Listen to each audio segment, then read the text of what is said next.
Review of మా నాన్న super hero. Bad luck ఏంటో తెలియదు కానీ పాజిటివ్ టాక్ వచ్చినా కూడా సుధీర్ బాబు గారి లాస్ట్ ఫిలిం హరోం హరా కమర్షియల్ ఫెయిల్యూర్గానే మిగిలిపోయింది. మరి ఈ సినిమా అయినా తనకి సక్సెస్ ఇవ్వాలని నేనైతే హార్ట్ఫుల్గా విష్ చేసే మూవీకి వెళ్ళాను.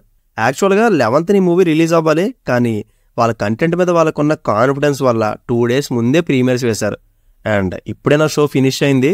అండ్ డీటెయిల్గా నా ఒపీనియన్ మీతో షేర్ చేసుకుంటాను. దానికన్నా ముందు ఒకసారి ఈ మూవీ ప్లాట్ చూస్తే, షేర్స్ కొంటూ కొడుకును కూడా లెక్క చేయకుండా ఉండే కేర్లెస్ తండ్రిని సమ్ ఇష్యూ నుంచి సేవ్ చేయడానికి హీరో సుధీర్ బాబు చేసే జర్నీయే ఈ సినిమా కథ.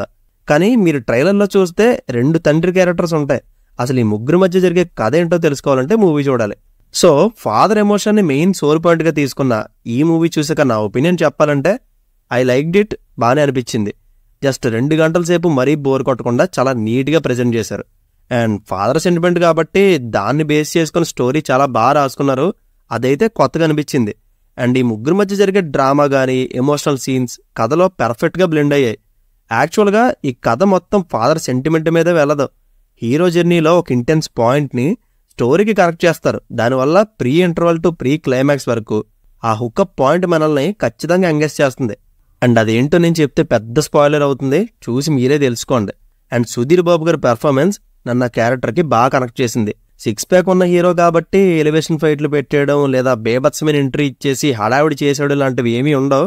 జస్ట్ ఒక బాయ్ నెక్స్ట్ డోర్ రోల్, అది మనలో ఒకడు అన్నట్టే సుధీర్ గారి క్యారెక్టర్ని డిజైన్ చేశారు.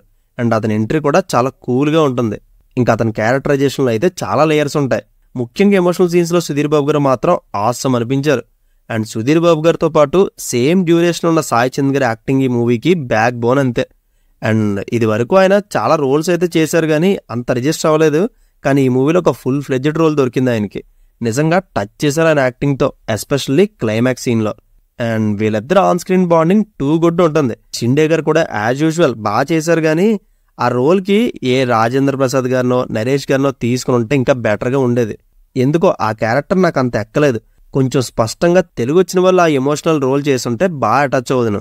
బట్ ఇది కాస్టింగ్ ప్రాబ్లం అంతేగాని షిండే గారి మిస్టేక్ ఏం కాదు.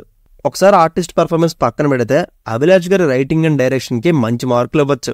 ఎక్కువ క్యారెక్టర్స్ ఏం తీసుకుని వేస్ట్ చేసేయకుండా, కథలో మనం ఎక్స్పెక్ట్ చేసేంత భారీ టర్న్స్ ఏమి ఇవ్వకుండా 2 గంటలు ఏదో ఒక మ్యాజిక్ చేసి మాత్రం మెప్పించేశారు.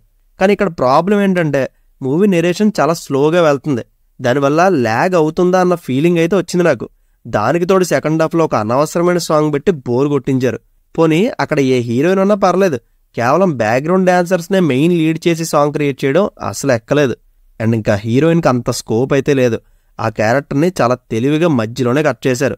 ఒకవేళ అన్నెసెసరీ లవ్ ట్రాక్ పెట్టి ఇంకో 20 minutes రన్ టైం పెంచుంటే ఇంకా పడుకోవడమే. బట్ అదేం చేయకుండా డైరెక్టర్ చాలా తెలివైన పని చేశారు. అండ్ టెక్నికల్ విషయానికి వస్తే ప్రొడక్షన్ వాల్యూస్ అండ్ సినిమాటోగ్రఫీ డీసెంట్గా అనిపించాయి, కానీ బ్యాక్గ్రౌండ్ స్కోర్ నచ్చింది నాకు. సో ఓవరాల్గా మంచి ఎమోషనల్ హీరో జర్నీ ఇది. నేనైతే చూడమనే రికమెండ్ చేస్తా. డెఫినెట్గా థియేటర్కల్ ఎక్స్పీరియన్స్ చేయండి. అండ్ అడల్ట్ కంటెంట్ ఏముండదో హ్యాపీగా ఫ్యామిలీతో కలిసి చూసేయచ్చు.